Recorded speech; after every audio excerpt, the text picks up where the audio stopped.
Friends, welcome back to our channel. ఈరోజు topic వచ్చేసి March month current affairs అండి. చాలా ఇంపార్టెంట్వి అప్డేట్లు ఉన్నాయి. మన వీడియోని కొత్తగా చూసేవారైతే ప్లీజ్ సబ్స్క్రైబ్ చేసుకోండి, మీ ఫ్రెండ్స్కి షేర్ చేయండి. మీరు వీడియోని స్కిప్ చేయకుండా ఎండ్ వరకు చూస్తూ నోట్స్ రాసుకునే ప్రయత్నం చేయండి. ఇప్పటికైనా మీరు అప్డేట్స్ అన్నీ ఎవ్రీడే జనవరి నుండి నోట్స్ రాసుకునే ప్రయత్నం చేయండి. నేను యూట్యూబ్ ఛానల్లో జనవరి నుండి కరెంట్ అఫైర్స్ చేయడం జరుగుతుందండి. నేను ఎలా అయితే నోట్స్ ప్రిపేర్ చేసుకుంటున్నానో మీరు కూడా అలా నోట్స్ ప్రిపేర్ చేసుకోండి. మనకు రివిజన్ టైంలో చాలా యూజ్ఫుల్ అవుతుంది. అలాగే ఒక మ్యాగజైన్ని కూడా ప్రిఫర్ చేయండి, షైన్ ఇండియా మ్యాగజైన్ని ప్రిఫర్ చేయండి. ఒక 2 యూట్యూబ్ ఛానళ్ళు ఫాలో అవ్వండి, నోట్స్ రాసుకుంటూ ఫాలో అవ్వండి. చాలా యూజెస్ ఉంటాయి.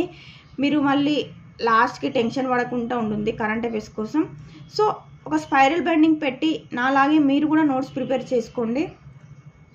అలాగే నోటిఫికేషన్ రాబోతుందండి. First notification VRO and SI PC notification రాబోతుంది. నేను లాస్ట్ వీడియోలో కూడా ఒక బుక్ లిస్ట్ చేశానండి. మీరు చూడని వారైతే ఒకసారి వీడియోలోకి వెళ్ళి చూడండి. నేను ఆ వీడియోలో ఏ బుక్స్ ప్రిఫర్ చేయాలి, ఏ టెస్ట్ సిరీస్ తీసుకోవాలి, గ్రూప్ 1కి ఎవరు మెంటర్షిప్ తీసుకోవాలి, గ్రూప్ 2, 3, 4కి ఎవరు మెంటర్షిప్ తీసుకోవాలి, ఎస్ఐపిసికి ఎవరు మెంటర్షిప్ తీసుకోవాలి, అలాగే సిడిపిఓకి మహిళలకు ఎవరు మెంటర్షిప్ తీసుకోవాలి, ఇలా అన్ని డీటెయిల్స్ నేను అందులో మెన్షన్ చేయడం జరిగిందండి. నేను ఆ వీడియో లింక్ ఇందులో డిస్క్రిప్షన్లో ఇస్తాను. మీరు చూడని వారైతే చూడండి. సో టాపిక్లోకి వెళ్ళినట్టయితే, ఉన్నత విద్యలో మహిళల వాటా చాలా తక్కువ. తెలుగు రాష్ట్రాల్లో యూనివర్సిటీ విద్యలో మహిళల ప్రాధాన్యం తక్కువ ఉందని యంగ్ లైఫ్స్ ఇండియా నివేదికలో వెల్లడించడం జరిగిందండి. సో ఈ యొక్క నివేదికలో 10వ తరగతి ఇంటర్మీడియట్ పూర్తి చేసే వరకు స్త్రీ పురుషుల మధ్య లింగ సమానత్వం కనిపిస్తున్నా ఆ తర్వాత మహిళలు, బాలికలు కుటుంబ నిర్వహణ బాధ్యతల్లోకి వెళ్ళడం, వివాహాలు మరియు సామాజిక వివక్ష కారణంగా ఉన్నత విద్యకు వెళ్ళలేకపోతున్నారని ఈ యొక్క నివేదిక, ఏ నివేదిక అండి, యంగ్ లైఫ్స్ ఇండియా నివేదికలో వెల్లడించడం జరిగిందండి. సో దీని యొక్క స్టార్టింగ్ పాయింట్స్ చూసుకున్నట్లయితే, జాతీయ విద్యా దినోత్సవం వచ్చేసి నవంబర్ 11 అండి. భారతదేశ ప్రస్తుత విద్యాశాఖ మంత్రి వచ్చేసి ధర్మేంద్ర ప్రధాన్. విద్య ఉమ్మడి జాబితాలో కలదు అండి. భారత తొలి విద్యాశాఖ మంత్రి వచ్చేసి మౌలానా అబుల్ కలాం ఆజాద్ గారు. సో నెక్స్ట్ టాపిక్ వచ్చేసి, స్వయం ఉపాధి పథకాల్లో దివ్యాంగులకు 5% రిజర్వేషన్. నేను national international Telangana current affairs మళ్ళీ ఏపీ కూడా రాయడం జరుగుతుందండి. తెలంగాణ వాళ్ళు ఎవరైనా ఉంటే ఏపీ స్కిప్ చేయండి, ఏపీ వాళ్ళు ఎవరైనా ఉంటే తెలంగాణ స్కిప్ చేసి నోట్స్ రాసుకునే ప్రయత్నం చేయండి. స్వయం ఉపాధి పథకాల్లో దివ్యాంగులకు 5% రిజర్వేషన్ అండి. కార్పొరేషన్ల ద్వారా ప్రభుత్వం అమలు చేస్తున్న స్వయం ఉపాధి రాయితీ రుణ పథకాల్లో దివ్యాంగులకు 5% రిజర్వేషన్ను ఆంధ్రప్రదేశ్ ప్రభుత్వం కల్పించనుంది. సో ఈ యొక్క దివ్యాంగుల యొక్క హక్కు చట్టం వచ్చేసి 2016. దీన్ని అన్ని శాఖలు అమలు చేయాలని ఏపీ ప్రభుత్వం తెలియజేయడం జరిగిందండి. సో నెక్స్ట్ వన్ వచ్చేసి ఈ శ్రమ్ పోర్టల్ అండి, చాలా ఇంపార్టెంట్. ఆంధ్రప్రదేశ్ రాష్ట్రం అసంఘటిత రంగ కార్మికుల వివరాల సేకరణకు కార్మిక శాఖ ఆన్లైన్లో రిజిస్ట్రేషన్లు చేసేలా ఈ శ్రమ్ పోర్టల్లో కొత్త విధానాన్ని ప్రవేశపెట్టడం జరిగిందండి. మొప్మా సెర్ప్ ఆధ్వర్యంలో ఈ ప్రక్రియ చేపట్టడం జరుగుతుందండి. సో రాష్ట్ర వ్యాప్తంగా 1.8 crore మంది ఈ సంఘటిత రంగంలో పనిచేస్తుండగా ఇప్పటి వరకు 81.50 లక్షలకు పైగా కార్మికుల వివరాలు ఈ పోర్టల్లో నమోదు కావడం.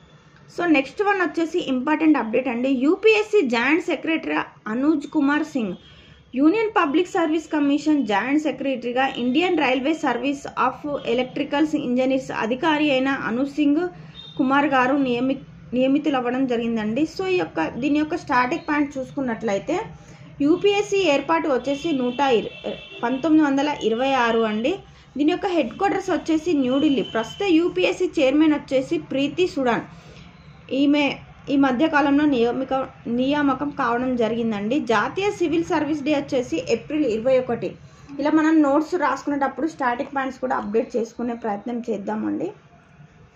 సో నెక్స్ట్ వన్ వచ్చేసి, ప్రపంచంలోనే తొలి ఏఐ న్యూస్ పేపర్. ప్రపంచంలో మొట్టమొదటిసారిగా పూర్తిగా కృత్రిమ మేధతో వార్తాపత్రికను ఇటాలియన్ వార్తా సంస్థ వచ్చేసి ఫాగియో ప్రచురించడం జరిగిందండి. ఈ యొక్క ఏఐ టెక్నాలజీ ప్రభావం జర్నలిస్టులు పత్రికల తీరుపై ఏ విధంగా ఉంటుందో తెలుసుకునేందుకు ఒక నెల రోజుల పాటు ప్రయోగాత్మకంగా పూర్తి ఏఐ టెక్నాలజీని ఉపయోగించి దినపత్రికను రూపొందించడం జరుగుతుందండి. సో ఈ ఏఐ స్టాటిక్ పాయింట్ చూసుకున్నట్లయితే తొలి ఏఐ సాఫ్ట్వేర్ ఇంజనీర్ వచ్చేసి డెవిన్. తొలి ఏఐ స్కూల్ వచ్చేసి కేరళ అండి. కేరళలో తొలి ఏఐ స్కూల్ను ప్రవేశపెట్టడం జరిగింది. భారత్లో తొలి ఏఐ సాఫ్ట్వేర్ ఇంజనీర్ వచ్చేసి దేవిక. భారత్లో తొలి ఏఐటీఏ వచ్చేసి ఐరిస్ అండి. చాలా ఇంపార్టెంట్, ఎగ్జామ్ పాయింట్ ఆఫ్ వ్యూలో ఇలాంటివి అడిగే ఛాన్సెస్ చాలా ఎక్కువ ఉంటాయి. సో నెక్స్ట్ వన్ వచ్చేసి రాష్ట్రీయ గోకుల్ మిషన్ ఆర్జీఎం. దీని యొక్క ముఖ్య ఉద్దేశం ఏంటంటే దేశీయ జాతుల అభివృద్ధి మరియు సంరక్షణ, గోవుల జనాభా యొక్క జన్యుపరమైన అప్గ్రేడేషన్ మరియు పాల ఉత్పత్తితో పాటు పశువుల ఉత్పాదకతను పెంచడం కోసం 2014లో ఈ రాష్ట్రీయ గోకుల్ మిషన్ను ప్రారంభించడం జరిగిందండి. సో దీనిని పశు సంవర్ధక మరియు పాడి పరిశ్రమ మంత్రిత్వ శాఖ వారు దీనిని రాష్ట్రీయ గోకుల్ మిషన్ని అమలు చేయడం జరుగుతుందండి. దీని యొక్క కార్యక్రమాలు వచ్చేసి వీర్య కేంద్రాలను బలోపేతం చేయడం మరియు కృత్రిమ గర్భధారణ నెట్వర్క్, కేంద్ర పశువుల పెంపకపు పొలాలను బలోపేతం చేయడం, నైపుణ్య అభివృద్ధి మరియు రైతుల అవగాహన మొదలైనవి వీటి యొక్క రాష్ట్రీయ గోకుల్ మిషన్ యొక్క ముఖ్య ఉద్దేశం అండి, దీని యొక్క కార్యక్రమాలు. సో నెక్స్ట్ వన్ వచ్చేసి ప్రపంచ అటవీ దినోత్సవం. ప్రపంచవ్యాప్తంగా ప్రతి సంవత్సరం మార్చి 21న ప్రపంచ అటవీ దినోత్సవాన్ని జరుపుకోవడం జరుగుతుందండి. 2025 థీమ్ వచ్చేసి ఫారెస్ట్ అండ్ ఫుడ్. దీన్ని 2013 నుండి అంతర్జాతీయ అటవీ దినోత్సవంగా జరుపుకోవడం జరుగుతుందండి. ఈ మార్చ్ మంత్లో జరిగిన ఒక దినోత్సవాలను చూసుకున్నట్లయితే మార్చి 20న ప్రపంచ పిచ్చుకల దినోత్సవం, మార్చి 22న ప్రపంచ నీటి దినోత్సవం, మార్చి 23న ప్రపంచ వాతావరణ దినోత్సవం అండి, మార్చి 24న ప్రపంచ టీబీ దినోత్సవం అండి. చాలా ఇంపార్టెంట్ అప్డేట్ అండి. సో నెక్స్ట్ వన్ వచ్చేసి అంతర్జాతీయ ఒలింపిక్ కమిటీ తొలి మహిళా అధ్యక్షురాలిగా క్రిస్టీ కోవెంట్రీ. అంతర్జాతీయ ఒలింపిక్ కమిటీ ఐఓసి తొలి మహిళా అధ్యక్షురాలిగా జింబాబ్వేకు చెందిన క్రిస్టీ కోవెంట్రీ ఎన్నిక కావడం జరిగిందండి. 131 ఏళ్ల చరిత్ర కలిగిన ఐఓసి అధ్యక్ష బాధ్యతలు చేపట్టిన తొలి మహిళగా ఆఫ్రికా జాతీయురాలిగా క్రిస్టీ కోవెంట్రీ చరిత్ర సృష్టించడం జరిగిందండి. ఈమె ఎవరి స్థానంలో నియామకం కావడం జరిగిందంటే థామస్ బాచ్ స్థానంలో ఈమె బాధ్యతలు స్వీకరించనున్నారు. ఐఓసి దీని యొక్క స్టార్టింగ్ పాయింట్ చూసుకున్నట్లయితే ఐఓసి ఏర్పాటు వచ్చేసి 1894లో దీన్ని ఏర్పాటు చేయడం జరిగిందండి. దీని యొక్క హెడ్ క్వార్టర్స్ వచ్చి లూసానే స్విట్జర్లాండ్లో ఉంది. తొలి ఒలింపిక్ గేమ్స్ వచ్చేసి 1896 ఏథెన్స్లో నిర్వహించడం జరిగిందండి. 33వ ఒలింపిక్స్ వచ్చేసి 2024 ప్యారిస్లో నిర్వహించడం జరిగింది. చాలా ఇంపార్టెంట్ అప్డేట్ అండి. సో నెక్స్ట్ వన్ వచ్చేసి హైడ్రాలజిస్టు గుంటర్ బ్లాస్లు Stockholm water prize. Vienna university technology professor అయిన గుంటర్ బ్లాస్లకు 2025 సంవత్సరానికి గాను స్టాక్హోమ్ వాటర్ ప్రైజ్ అందజేయడం జరిగిందండి. ఇతనికి ఈ అవార్డును ఎందుకు ప్రదానం చేశారు అంటే వాతావరణ మార్పులు, వరద ప్రమాదాలు మరియు నీటి వనరుల నిర్వహణకు ఈయన చేసిన కృషికి గాను ఈ అవార్డును అందజేయడం జరిగిందండి. సో నెక్స్ట్ వన్ వచ్చేసి వినోద్ కుమార్ శుక్లాకు జ్ఞాన్పీఠ్ అవార్డు లభించడం జరిగిందండి. కేంద్ర ప్రభుత్వం 2025కి గాను జ్ఞాన్పీఠ్ అవార్డును ప్రకటించడం జరిగింది. సో ప్రఖ్యాత హిందీ రచయిత కవి వినోద్ కుమార్ శుక్లా రచించిన నౌకర్ కి కమీజ్ దీవార్ మే ఏక్ ఖిడ్కీ రహితా ది అనే నవలను ఇందుకు ఎంపిక చేయడం జరిగిందండి. ఈ యొక్క పురస్కారాన్ని అందుకున్న హిందీ రచయితల్లో వినోద్ కుమార్ శుక్లా గారు 12వ వారు కాగా ఛత్తీస్గఢ్ నుంచి జ్ఞాన్పీఠ్ అందుకున్న తొలి రచయితగా ఈయనకు గుర్తింపు రావడం జరిగిందండి. దేశంలోనే అత్యున్నత సాహిత్య పురస్కారమైన జ్ఞానపీఠ్ను ప్రదానం చేయడం ఇది 59వ సారి. సో నెక్స్ట్ వన్ వచ్చేసి ఇటీవల యుఎస్ఏలోని టెక్సాస్, జార్జియా, న్యూయార్క్ సిటీస్లలో హోలీని అధికారిక పండుగగా గుర్తించడం జరిగిందండి. ఎగ్జామ్ పాయింట్ ఆఫ్ వ్యూలో హోలీని ఏ దేశాలు అధికారిక పండుగగా గుర్తించడం జరిగిందని అడిగే అవకాశం ఉందండి. సో నెక్స్ట్ వన్ వచ్చేసి భవన నిర్మాణాల్లో సాంప్రదాయ ఇటుకలకి బదులుగా మైసీలియం ఇటుకలని వాడాలని ఐఐటి మద్రాస్ సంస్థ అభివృద్ధి చేయడం జరిగిందండి. ఈ యొక్క మైసీలియం ఇటుకలు ఏంటంటే మైసీలియం ఇటుకల్ని మైసీలియం ఫంగస్, చెక్క పొడి, గింజల పొడిని ముడి పదార్థాలుగా ఉపయోగించి తయారు చేయడం జరుగుతుందండి. ఇవి ఏ రకంగా పనిచేయడం జరుగుతుందంటే బయోడిగ్రేడబుల్ అండ్ ఉష్ణవాహకాలుగా పనిచేయడం జరుగుతుంది. అంటే చాలా స్ట్రాంగ్గా ఉండే అవకాశం ఎక్కువగా ఉంటుందండి. ఐఐటీస్ గురించి చాలా క్వశ్చన్స్ రావడం జరుగుతుందండి, మీరు గుర్తుంచుకునే ప్రయత్నం చేయండి. సో నెక్స్ట్ టాపిక్ వచ్చేసి స్థూల దేశీయ పొదుపులో భారత్కు 6వ స్థానం దక్కడం జరిగిందండి. 2023 సంవత్సరంలో ఇండియా స్థూల దేశీయ పొదుపు ప్రపంచ సగటు వచ్చేసి 27% కన్నా ఎక్కువగా నమోదైందని 2012 నుండి 2023 మధ్య భారతీయ కుటుంబాల పొదుపులో 80.3% వార్షిక సమ్మిళిత వృద్ధి నమోదైనట్లు ప్రపంచ బ్యాంక్ మరియు క్రిసిల్ ఇంటెలిజెన్స్ నివేదికలు వెల్లడించడం జరిగిందండి. చాలా ఇంపార్టెంట్, ఎకానమీ పరంగా మీరు నోట్స్ రాసుకునే ప్రయత్నం చేయండి.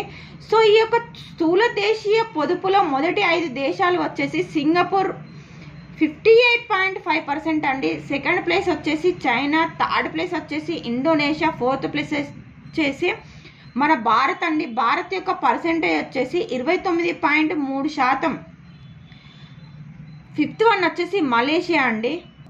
సో ప్రపంచంలో అతిపెద్ద ఆర్థిక వ్యవస్థ కలిగిన దేశాలుగా America, China, Germany, Japan, India నిలవడం జరిగిందండి.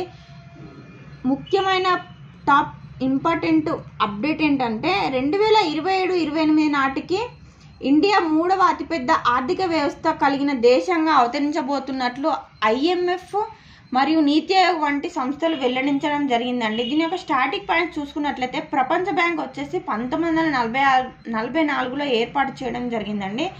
దీని యొక్క హెడ్ క్వార్టర్స్ వచ్చేసి వాషింగ్టన్ DC. దీని యొక్క ప్రెసిడెంట్ వచ్చేసి అజయ్ బంగా గారు 2027 వరకు ఈయన తన పదవిలో ఉండడం జరుగుతుందండి.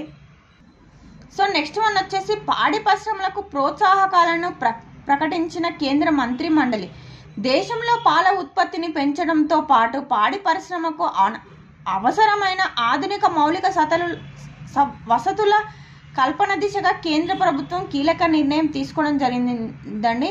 ఈ యొక్క సవరించిన రాష్ట్రీయ గోకుల్ మిషన్ మరియు national programme for dairy development పథకాల ద్వారా చేపడుతున్న వివిధ కార్యక్రమాలకు అదనంగా 2,000 కోట్ల నిధులను కేటాయించడం జరిగింది. సో దీనితో ఈ పథకాలకు అందుబాటులోకి వచ్చే నిధుల మొత్తం వచ్చేసి రూపాయలు 6,170 కోట్లకు పెరిగిందని కేంద్ర మంత్రి అశ్విని వైష్ణవ్ గారు తెలియజేయడం జరిగిందండి. సో ఈ యొక్క రాష్ట్రీయ గోకుల్ మిషన్ కు తాజాగా మరో 1000 కోట్లు కేటాయించింది. దీనితో రాష్ట్రీయ గోకుల్ మిషన్ కార్యక్రమానికి 15వ ఆర్థిక సంఘం కాలం వచ్చేసి 2021 నుంచి 25 నుంచి 26 వరకు వెచ్చించే మొత్తం రూపాయలు 3,400 కోట్లకు చేరింది.